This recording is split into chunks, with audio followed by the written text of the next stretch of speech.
Katie. Hey, Danielle. How are you doing? Hi Aurelio. Hi Katy. Hi. Doing very Yeah, I'm well. good. Cool. Very excited to be here. If I can say, I've been following you guys for years now, and I was already very happy to have met Katy last month for the Checkout Summit in Palermo, Italy. So feeling very honored to be in this live with you guys. Well, thank you for the kind word, Danielle. This is a topic WP Umbrella users have been asking a lot about because it's not the same when you're an agency to manage uh, classical WordPress sites and WooCommerce sites. So because we don't have this expertise in house, I decided to record this episode, and I will quickly introduce both of you for the one who don't know who you are. I will start with Katie. Katie is the founder of Barn2 Plugin, which is a collection of plugins specialized in WooCommerce, and she's hosting two podcasts. Correct me if I'm wrong, Katie. Yeah. But the WP Product Talk and one podcast on WooCommerce. And Katie brings the WooCommerce expertise, the industry expertise. And with Katie, we have Daniele. And Daniele is running an agency named WP OK, and he's managing hundreds of WooCommerce stores for clients. And the idea today is to leverage as much as their knowledge as we can. So if you have questions, feel free to ask them in the chat. And without further ado, let's get the party started with probably the one question that everybody wants to know about. And maybe this one will be for you, Daniele. What is the main difference when you're running an agency between maintaining classical WordPress sites and WooCommerce sites? What is a game changer? All right. Yeah, I should know this one. So first of all, let's define what we mean by maintaining a website, because I think maybe it means different things to different people. What we do at WPOK and what I consider maintaining a website, it's a technical side of things. So keeping the website secure, the software updated, so WordPress plugins, themes updated, keeping the website monitor to make sure that it's working well, and provide some type of support if there is a problem. So that's what I see as maintaining a website. I know, and this is our core business. I know agencies sometimes they also package these as part of bigger services. Maybe they also do the marketing part, maybe they do content, SEO, other things. But yeah, in this context, let's be all on the same page. And the obvious difference it's that with WooCommerce sites you have transactions, so you have orders. So a problem on this type of websites has a direct impact on the clients, on the revenue of your customer.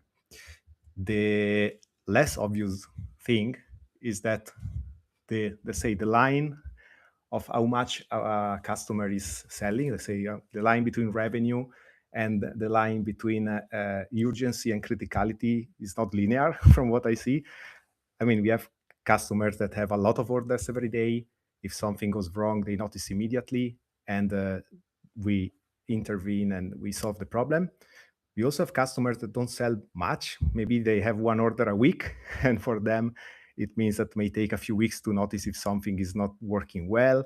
And I mean, if you see, on percentage for them, it's a bigger damage.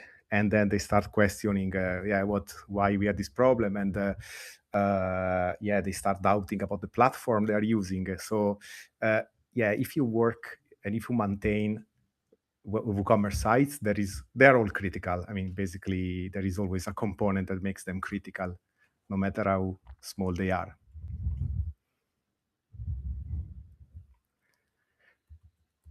I think you're muted. Obviously, I was. Katie, do you want to add something? Yeah, I would echo that it's fundamentally different to maintain a WooCommerce, like that business critical element that Daniele just mentioned. Because if something goes wrong, you cannot make any money. You are literally losing sales immediately. And another thing that makes it fundamentally different is that it's much harder to roll back if something goes wrong, because you've got that live customer data constantly interacting with the site. So even if you just need to roll back 2 hours, that could be a big deal depending on how the data is stored. Whereas with a brochure style site, however important that is to your business, it's not directly making money and the customers aren't putting their information on it in quite that same way. So it's Yeah. all about liability, which just triggered a question that was not planned. I'm sorry, but when you're running an agency, you have to deal with angry clients, and some clients, they are angry just for the sake of being angry. But here you have real beef, real money in the game. How do you deal with this extra pressure from WooCommerce clients? Well, in our case, yeah, I think we and what is important, you need to be structured to deal with this type of customers, meaning that you always need to have someone available. You have to define. Yeah, we have a team of people that are distributing the load and the number of tickets and the support pressure, so that we can always be there. And on the other side, I mean, I would say it always depends on how much you are selling your services and the type of clients you want to work with. I mean, I remember a post from you, Kate, a few weeks ago. You mentioned someone that asked you for security compliance and certifications yes. to buy a We said no. $100 to buy a $100 a month, a year plugin. I mean, there is a bit of balance of what you are selling, your target, and what type of liability you want to take on. This year we also work on our terms and conditions to make sure that our liability it's limited and well defined. That's also something important, because if you're managing a website, you're taking on a responsibility. And I mean, I can give you an example. I still see agencies or freelancers selling these maintenance packages where they update the website once a year or twice a year. What happens if the website gets hacked in between? So who is going to pay for the malware removal? Who is responsible for that? I mean, the customer is not paying for one-time updates. The customer wants the website to be safe, to be secure, and to work well. So it's very important to define what you are selling, for how much, and how much responsibility and liability you want to take on, I think. I think that's something that our agencies, they need to understand and to realize. The one-time update per year, it's gone. Because when you do that, you are setting a technical outcome that your client doesn't understand or doesn't even want.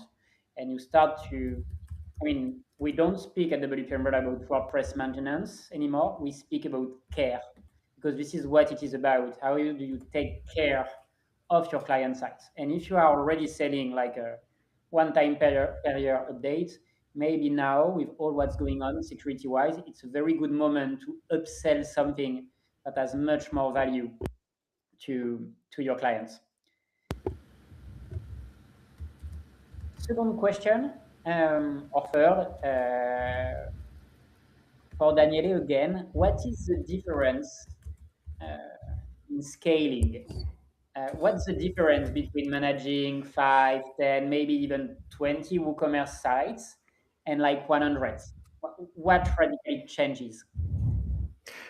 Yeah, so I mean, the short answer is that you probably can give the more websites you manage, the less attention you can give to each website. But on the other side, you probably have more resources to manage them. So that's where processes and procedures become very important. And I mean, I know maybe a freelancer that built the website manage, I don't know, 5, 10, 20 websites, whatever number. He knows the websites very well inside, in and out. He knows the customer very well. Can maybe dedicate a lot of attention to each individual site, and that's a very different situation from managing higher number of websites that maybe you haven't built or you inherit them from someone else. Maybe you're managing them on behalf of an agency. And that's where, that's where you really need to have strong processes in places. And I mean, procedures about how the customer can contact you. You know, support can become a nightmare very quickly if you don't have procedures and, let's say, barriers and clear instructions for the customer. Maybe a freelancer is okay to receive phone calls, WhatsApp messages, random emails from people asking to change something on the site. But if you work as an agency or on a more structured approach, then you want to define how the customers are going to contact you, what are the channels. You need to have a help desk system to centralize the communication. These type of things, definitely an onboarding and also offboarding procedure.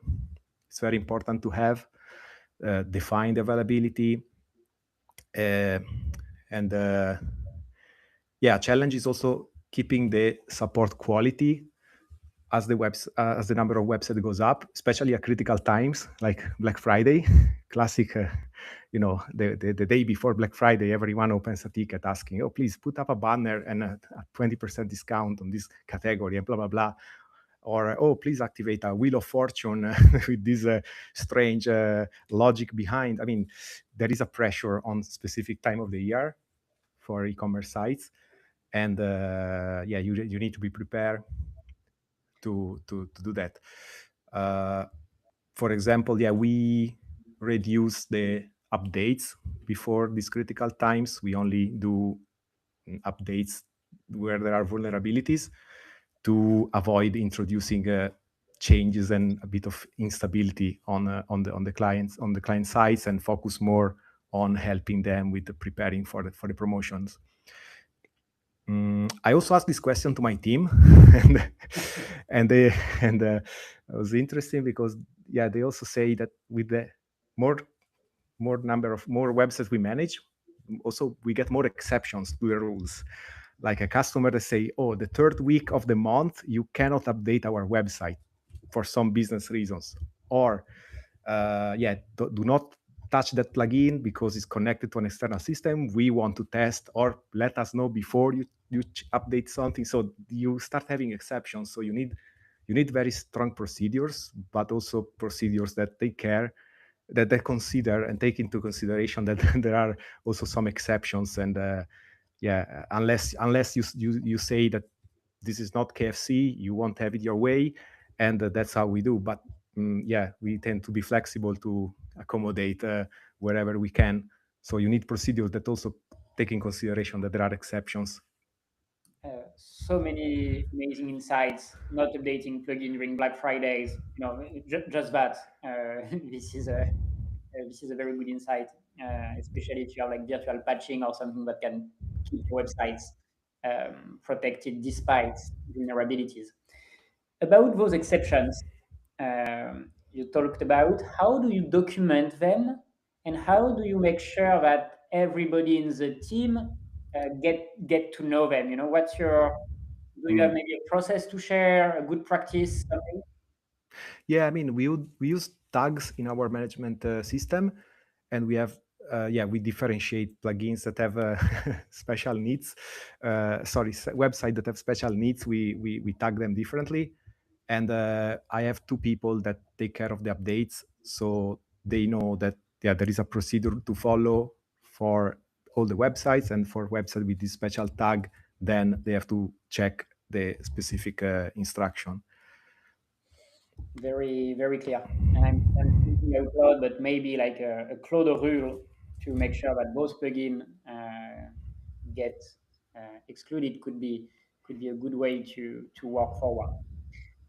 Okay, Katy, maybe do you want to add something about all what we just said? I've got 2 further thoughts on that. One is about thinking about your lifestyle. When you're small, it seems fine to give your mobile number to all your clients and let them call you at any time, but that's really not a good idea for your future. And once you've given out your number, you can never get that back. So I recommend being strict from the outset.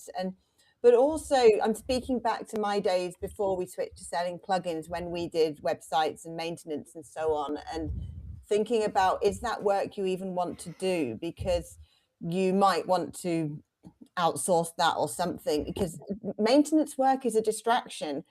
You're trying to build new websites for new clients, and all the old clients keep contacting you for small changes.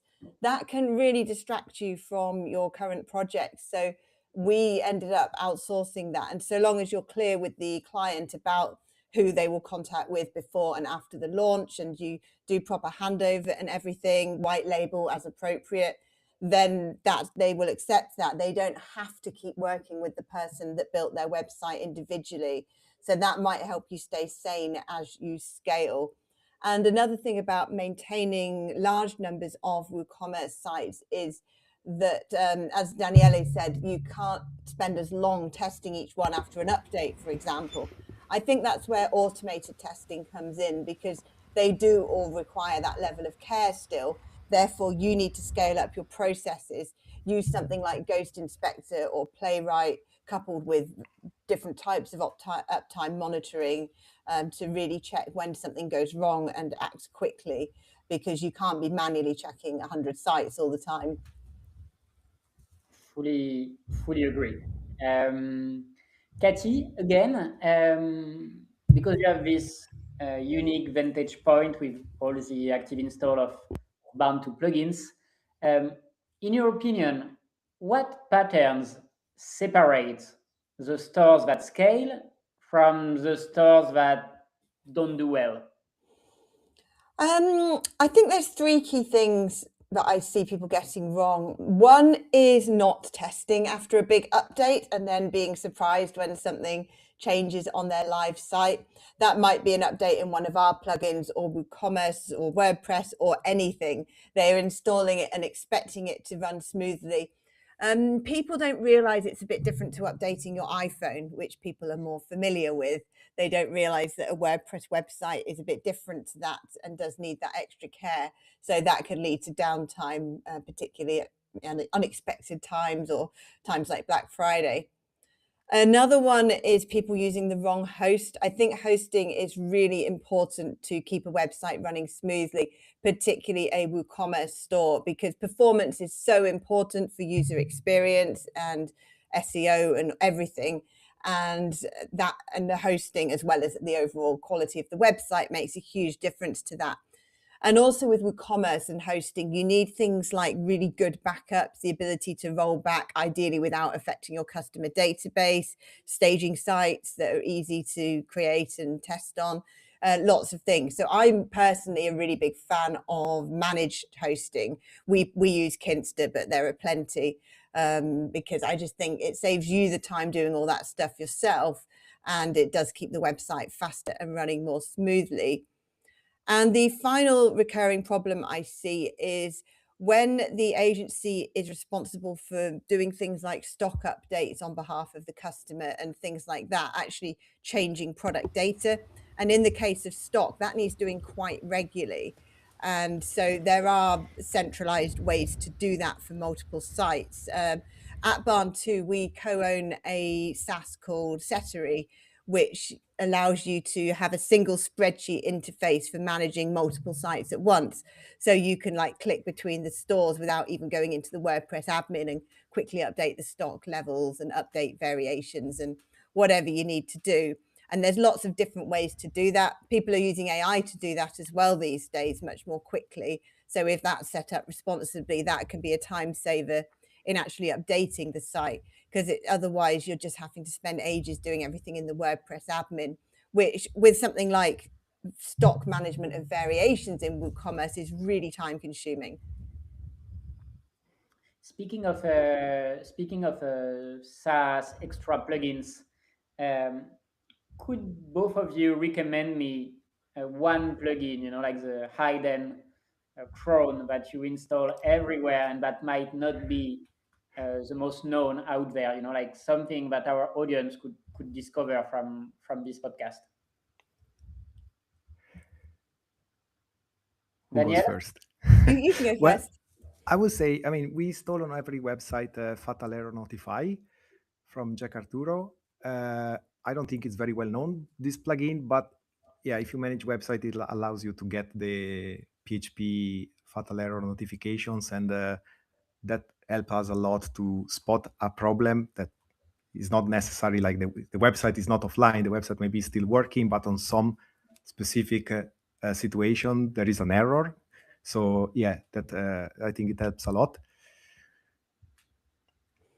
Yeah, we use Fatal Error Notify on our site, and it is really useful.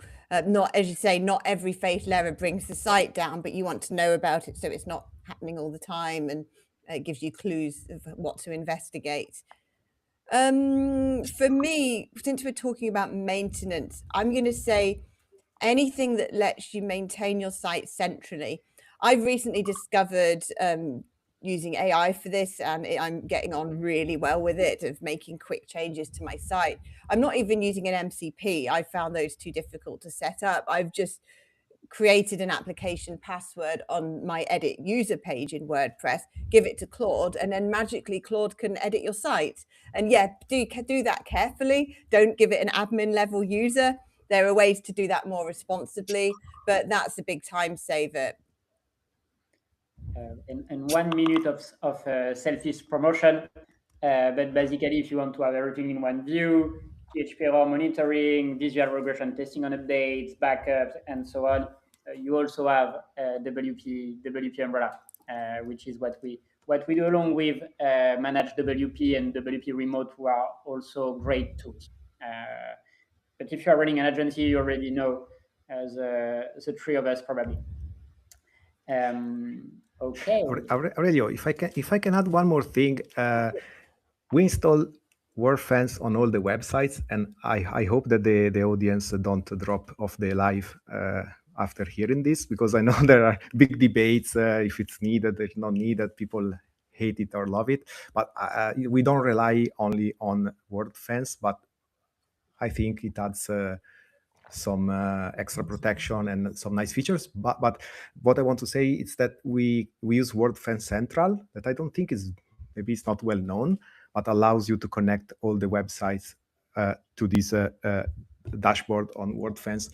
So you can push the same security policy, the same WordFence configuration on all the websites that we found very useful, because we have our own tested and approved configuration to push centrally, and it also adds a Slack notification that they are never enough. Yeah, I mean, nowadays, nothing is enough security-wise. And on this topic, we had an episode with Oliver Seald from Patchtack and Ben Gabler, which is available on YouTube too, where we basically discussed who should own security between the hosting, the agency, obviously not the client. And this WordFence topic was at the very core of this discussion. But it's good to know, and it's, again, I think what we need to, the outcome we need to get from Daniele is that processes is the only way to make this work, I think. And for the one who really hates WordFence, you can do the same with Cloudflare-ish.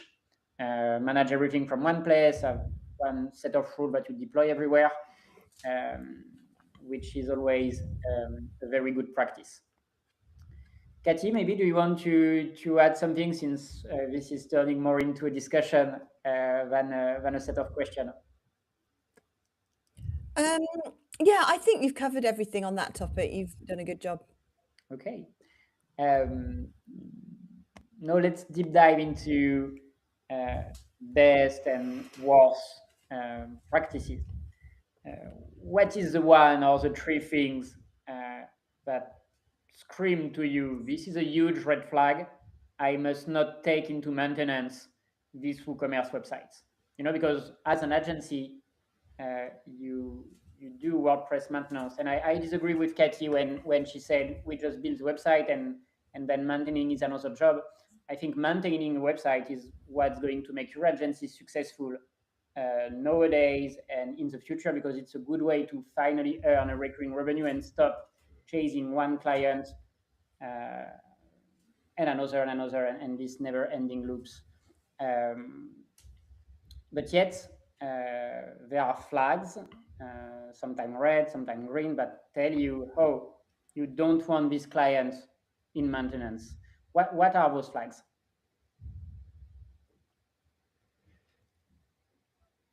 Is this a question for Katie or? Sorry for the confusion.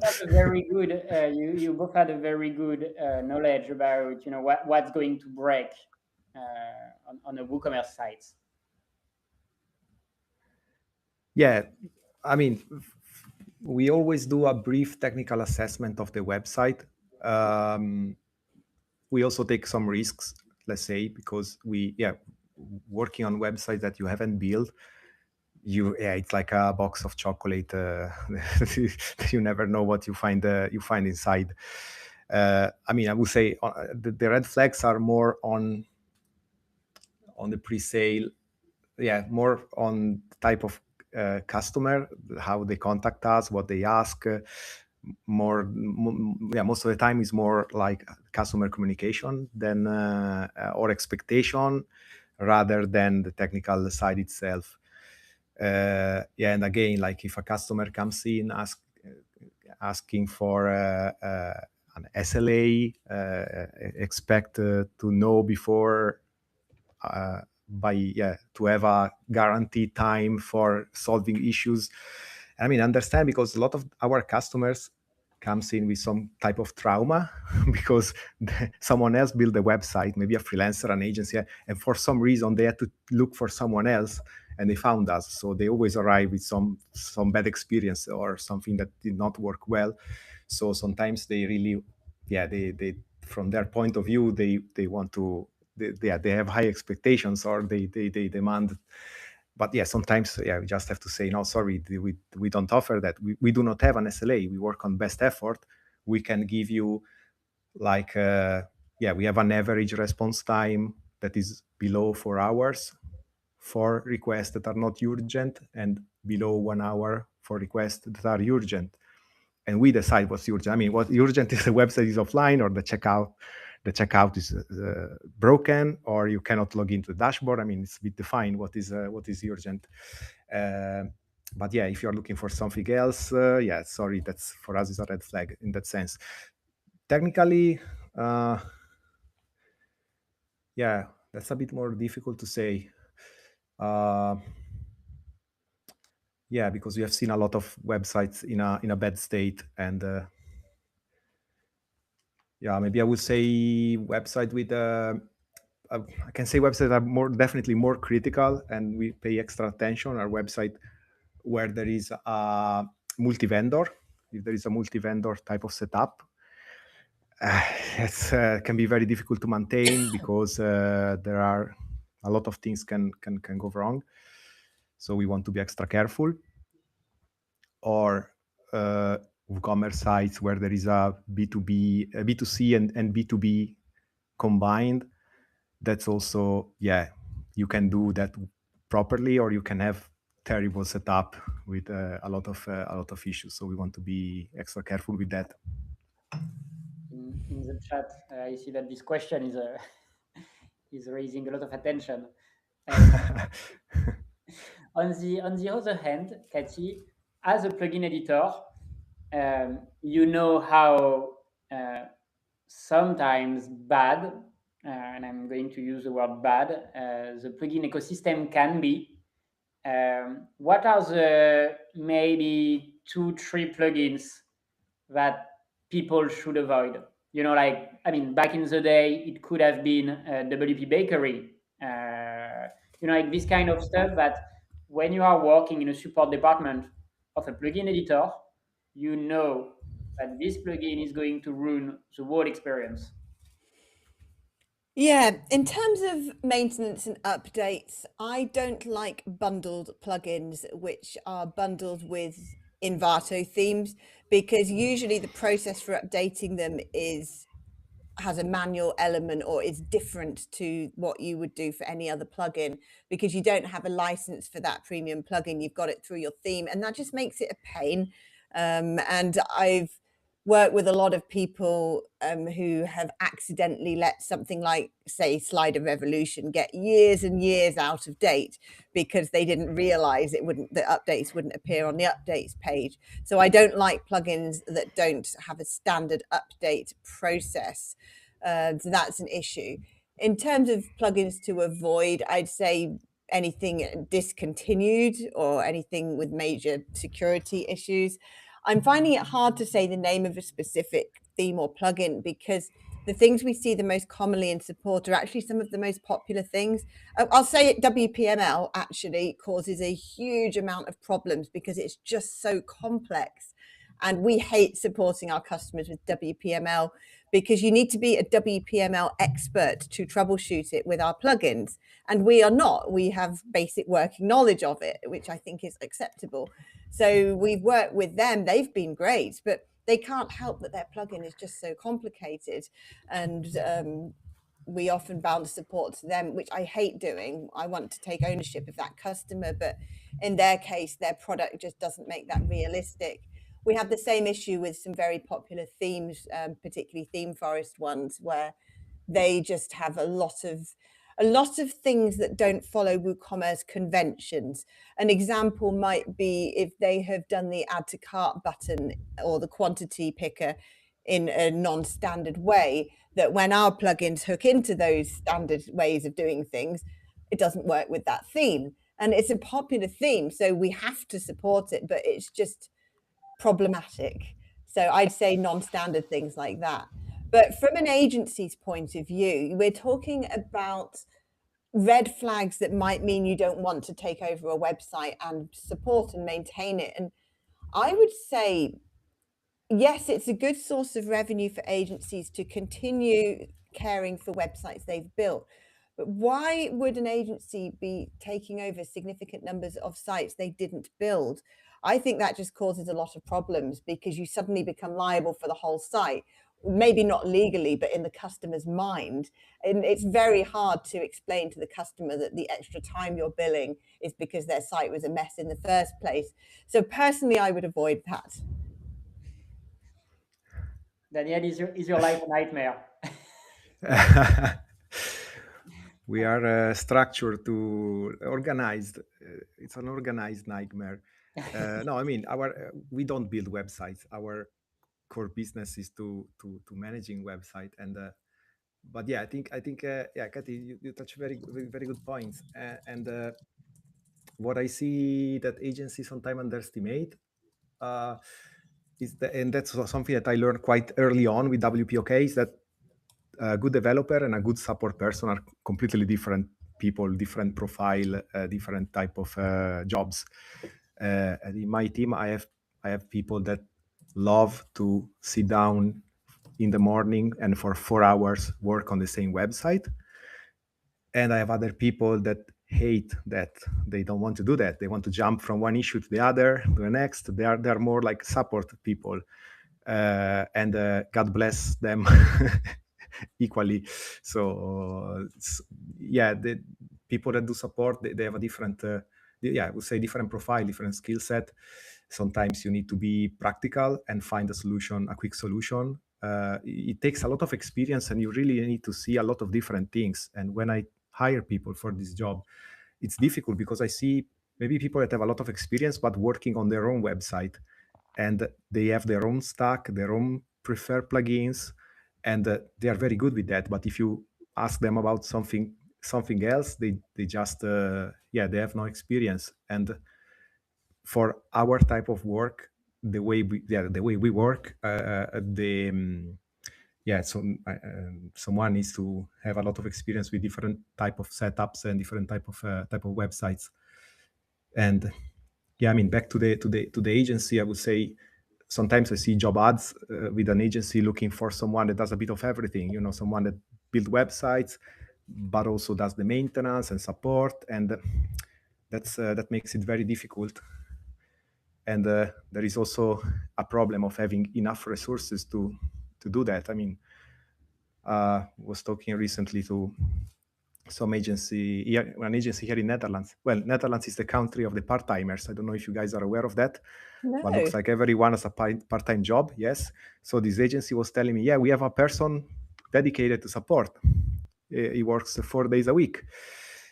Okay, what about the 5th day? Yes, we have a problem on the 5th day. So, and what is the person is on holiday? I mean, if you want to do support properly, you really need to have the resources. And I go back to what I say already a few times. Like, you need to be structured to provide support. And what Katie was saying, if you are busy delivering the next website, and Friday you have a deadline, that website that goes offline, it's a huge annoyance. You don't want to leave to drop everything to fix that website. You need to have someone or something that works on that and is ready to jump in action when there is an emergency. I think what you said about hiring like computer person and people person, and not looking for what we call in French the 5 legs sheep, is brilliant, because if you are working with devs, you know that devs are not necessarily, not all of them, but people person, and you need someone in the between technicalities and client management. But yeah, it's not only like people person or computer person. I think it's really like the type of work that you want to do. Like, I hate building websites. I did it for a short while, and I don't like the process, this type of project. I immediately like it more the support. I come from a background of support, so yeah, for me it's more like there is a problem, the problem is solved. Let's move on to the next problem. I like it more than having these projects where it's never ending. You're waiting for the next picture and you're waiting for the next feedback. So I think it's a bit more of a personal preference and more, yeah. So I think it's more like that personal preference than being a people person or computer person. Yeah, of course. At the end of the day, it's what drives you, you know. Yeah. You support people. They like to help each other, which is what makes them so nice. Thank you for all the questions that are coming up in the chat. They are very good, and we will tackle them at the end. So please keep sending them. We read them, and we will answer. We will answer later. Daniel, another one for you. How do you structure your maintenance offer? What do you have in motion? Yeah, we have different plans with a flat fee. And well, first we have plans that are dedicated for WooCommerce sites. So they are separate from traditional non-WooCommerce sites. And then we have basically 3 different plans. One is called Relax. That means it includes the maintenance part. So yeah, security, updates, monitoring, a monthly report. We also include a license for some of the most popular plugins, premium plugins. Of course, only because we have agency licenses, but only for the plugins that the terms and conditions allow to do that. That's something to check, because not all plugin license allows to be used in this type of services. And some and emergency support is also included in this plan. And then we have a plan called Advance that includes also unlimited edits and speed optimization. And these 2 things, they really need to be explained carefully to the customer, because we want to make sure in pre-sale that the expectations are correct and they understand what they are getting. Because unlimited edits, it really means that there is no cap in the number of tickets that you can open or in the number of hours support that you get. But we have 2 rules. The first one is that every request is for sorry, that you can open one request at a time. And the second one is that every request is for one specific change. So, I mean, that's obvious to avoid that, someone comes in with a half-baked website and sends you a 20-page ticket with a lot of things to change. But I mean, we explain this in pre-sale, and people get it. They can see that there is a lot of value in what we can do if they understand these rules. Yeah, and then we have a custom plan that it's for it started for websites that are heavily customized, like customized plugins or custom theme. So they are a bit more demanding from the maintenance point of view. But we are also using this custom plan for e-commerce that are a bit maybe heavier in maybe number of transactions, or they have a lot of external connections. I mean, that they have some a bit more demanding website. We push the customer on this plan. Cathy, how can we detect that a site is going sideways before it's too late, like a WooCommerce site? Are there signal things to monitor? We spoke before about fatal PHP error monitoring. Is there anything else that you can catch or that you can monitor before it's too late? Yeah, I would recommend setting up monitoring of the entire checkout process. There are many different services to do that. You don't just want to check, say, that the order confirmation page loads. You need to check every button, automate it. For it to happen very, very regularly, where some sort of bot is clicking on, say, the add to cart button, then checking that the cart loads, then the checkout, and so on. And don't just check the page loads. I also like keyword monitoring, where it checks that a particular keyword on the page loads as well, because that shows that the content is loading. And there's various tools for that specific to WooCommerce. So I think something like that is best, because you want to know straight away if those vital parts of your site are affected. Daniele, maybe you want to add something? Yeah, no, that's very true. I mean, let's say functional testing, so not just checking that page is loading, but and we use Ghost Inspector that Katie mentioned. You can mention that before. We use it on the commerce sites to test the whole process. Let's say homepage, product page, add to cart, the cart page, the checkout, and then we stop there. Let's say the philosophy is on this is under promise and over deliver, because there is so much that you can test that it's really difficult to say, yeah, you're never going to have problems. I give you an example. Yeah, we stop at the checkout. We make sure that the checkout loads, and the form is you can interact with the form. But then what? You want to complete the order. If you complete the order, the customer has an extra order. You can mess up the statistics, and there is a refund to be made. You can add a test payment gateway if you want, but maybe the problem is that is on the Stripe plugin. So many things. Maybe you're testing a simple product, and variations are not working. So there is so much that can go wrong. So yeah, we do checkout testing, but on this aspect, I think it's very, you need to set expectations there a little bit on what can be tested. And we do a lot of other tests on the website in general. Some of them we add them in time, like checking if the home page is no index, for example, because we have noticed sometimes things happen, and for one reason or the other went no index by mistake. Recently we had a check if the website is in a blacklist. That I was surprised. I noticed, we didn't check this before, and the management platform is not checking this. Well, it turned out that we had two websites in some minor blacklist. Maybe they've been there since a long time ago, before we start thinking over them. But it was a bit of a surprise. So that's something that can be checked. We check if the permalink get changed. Okay, consider this. I haven't mentioned that, but our customers, they have full access to their website. They own the website. They have admin access, and that's a choice that comes with consequences. I know freelancer or agencies that say no, the customer has no admin access. They have to ask us to do changes. It's a different approach.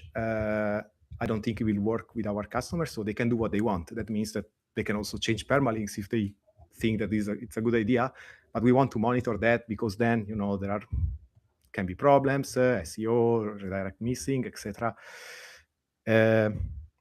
Obviously we check if there is malware, if the theme has changed, if there are strange usernames or strange emails that might indicate some kind of spam or unsolicited access.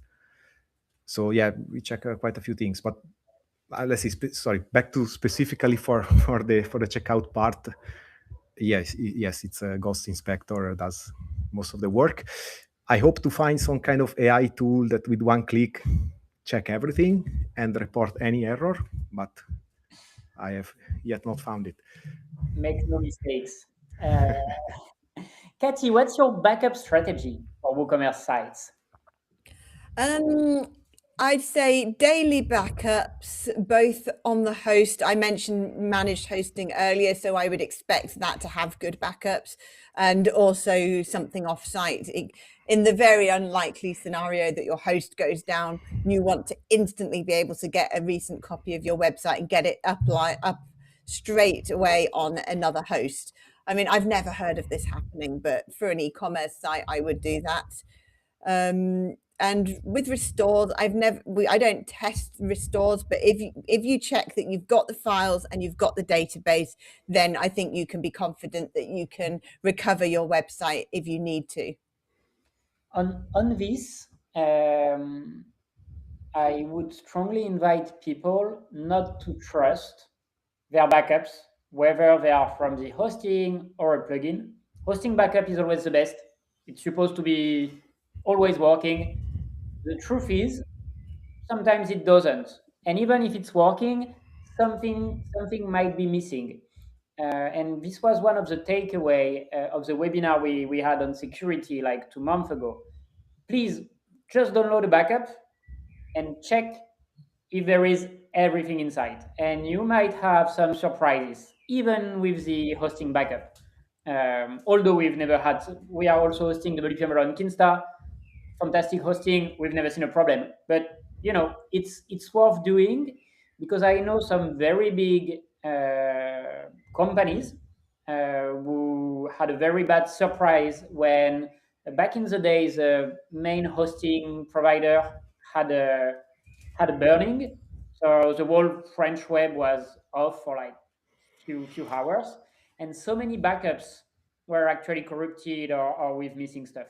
So it's worth downloading a backup, checking the content, and also writing to your hosting support, hey, what do you do with security?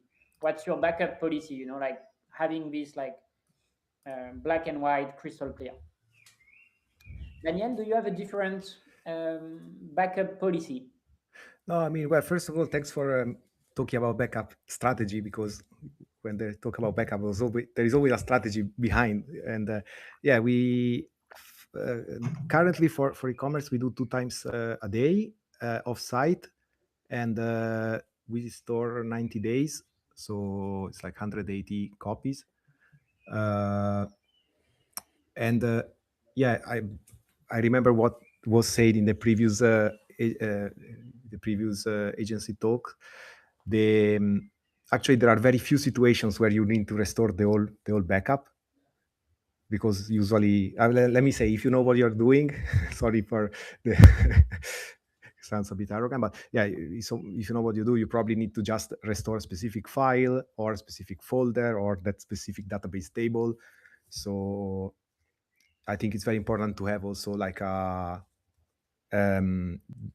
option to do a partial restore. Yeah. And yeah, for your question of testing backup, I was like, that's a good one. because we don't test backups, but we often create staging websites from the backup. So I was thinking, okay, in a way, is we spot that, but it's I guess would be really good to have a strategy also that includes testing that everything is backup and do a test restore somewhere. I mean, we are a backup company, so we've been working on backup for the last 5 years of our life, and we've made so many discovery, finding, and obviously it's not worth downloading every backup, checking everything. Like there is no return on investment on that. But just take a website, the annoying one, the very heavy one, the one with which you are going to have problems. Download your last backup and check if there is everything. This will give you a good understanding of, is your backup provider, is your hosting provider reliable or not? This is a strong advice. I think. Also, because some backups, they only include let's say the WordPress files or WordPress folders, and maybe the customer has some data in another folder that is not standard, or somewhere else in the root, and there is a risk that that's not going to be backed up. Yeah, and you have also backup plugin that lead like zip archives, and you have a backup of a backup of a backup on your FTP server, which slow down the websites, and so watch out for these kind of things. We start to run out of time, and we still have the question. So I will end up with one question for both of you. What is the conversation you wish more agency owner would have with their WooCommerce clients? And I think it's probably something that came up during the Checkout Summit. What is the one thing agency need to educate their clients about when it comes to WooCommerce? I think that the one thing I'd like to see them doing more is going beyond maintenance. Improving your site is not a set and forget thing. You don't just create a WooCommerce site and leave it as it is forever. You should be constantly doing tasks to improve your conversion rate, for example. Test out new ideas. You do A/B testing, lots and lots of things on an ongoing basis. So I would like to see agencies really thinking about the client's business. How can they actively support the client in growing their sales? This also massively benefits the agency because you are basically pitching for more work. Whenever you go to them with an idea of something that might improve their conversion rates, then they're going to pay you to do that work. So everybody wins. So I'd say really think about the client's business. Don't just do the bare minimum and keep it running smoothly as it is. Couldn't agree more. Danielle? Very good point. But I also say that the support experience, it's really what defines the experience with a platform. I mean, I've seen people moving away from WooCommerce, not for problems that have nothing to do with WooCommerce, but because they got bad experience. So so I think the support, they should talk more about support, and sometimes agencies see the maintenance part as that extra thing to just keep one foot on the on the customer door and sell more later. But it's very important in defining the whole experience. Adding value to clients. Let's go to the question. Oh, the scary part. The WP Umbrella team will be at WordCamp Europe. We are organizing a private party with Patchtag. I know that Katie will be there too. Daniele, will you be at WordCamp Europe? I will be traveling Norway by camper, so I'm sorry I will not be there. Who's that win? Second question, where do you draw the line between flexibility and overreaching your resources? I think this one is for Danielle. Okay. At which point this came out? because I mean, in general, that's a difficult part of the work, especially because I work with a team. So when it's my call, I tend to be quite flexible. I want to make everyone happy. That is not necessarily a good thing. Has been quite difficult. That is still it's difficult to tell to tell people in my team, okay, what an exception that we can make. Like we fix a problem. What if the problem is not connected to an update? What if a problem is caused by the customer made a change? Do you want to charge them? Or okay, then we put some rules, like, okay, if it's a 15 minutes task, just do it. It's easier, it's faster to do it than to discuss with the customer about this, then just do it. But yeah, I think it's a bit difficult, especially if it's not, if you work with a team and you have to kind of align everyone on the same type of flexibility. I don't know if I completely answer. It's I think it's not a true or wrong, right or wrong question, and we need free room to and Yeah. flexibility. One big question about backup. If you're restoring part of an active WooCommerce store while orders are still coming in, how do you handle that? What's the best practice? Yeah, if I have to answer that like that, that's where was what I was saying. If you know what you're doing, you need to know which part are you going to restore, because that's the example. You have an e-commerce. If you update a plugin and the plugin crash, if you restore from yesterday, you are going to lose the orders, the new customers, the inventory data. It's a really nightmare. So you should not do that. I mean, you should know that if a plugin causes a crash, you probably should restore only that plugin. But if you have to restore the database tables, then you have to pay attention on which tables have the data. And now with HPOS, that are now it should be enabled in all the websites, all the WooCommerce stores. There is a better separation of the tables, so it became a bit easier. Finally, we waited so many years for orders to be in a separate table, didn't we? That's true. Yes. I was surprised that none of you mentioned hourly backup as a frequency for big clients. You don't see the value of such a backup frequency? Do you want a horror story? I do. Okay, so we used to include real-time backups, Okay. which is fantastic, until we had a problem where I tried to keep it short, but a customer had a server with two drives mirroring. For whatever reason, I don't know, the server rebooted. The disks were not synced. Basically, it booted with a version of the website that was 4 months before. Oh, wow. And the customer took a while to understand what was going on. In the meantime, there were orders coming in, customers that could not log in because their account was not there, and inventory completely wrong, products sold out, they appear, was total chaos. And then don't worry, we have real-time backups. But real-time backups works with basically a file, like not changelog, but like a journaling file with all the transactions.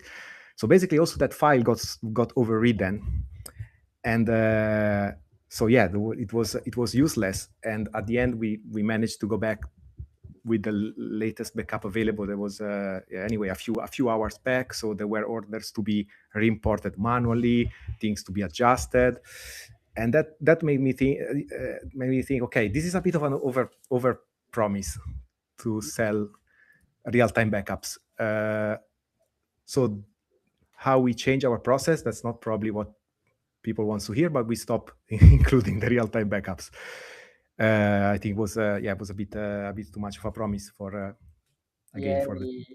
we never shipped the real-time backup feature, and we stopped at hourly, thinking that, okay, worst case scenario, you just have like 1 hour of manual reconciliation between your WooCommerce and Stripe, which on Black Friday can be already a nightmare. But this is like the balance we latency. No, but I think it's good. I mean, there of course it has to be a light type of backup because Of course, incremental and of course, and everything. Okay, I think we have covered all questions. So I'm going to thank you both very much. I think it's the first time we run a webinar and I see nobody dropping. So congratulations. It was a very good talk, I think. Thank you, everyone, and talk to you soon. Thank you, guys. Thank you very Bye. much. Bye-bye. Have a good day. Bye bye.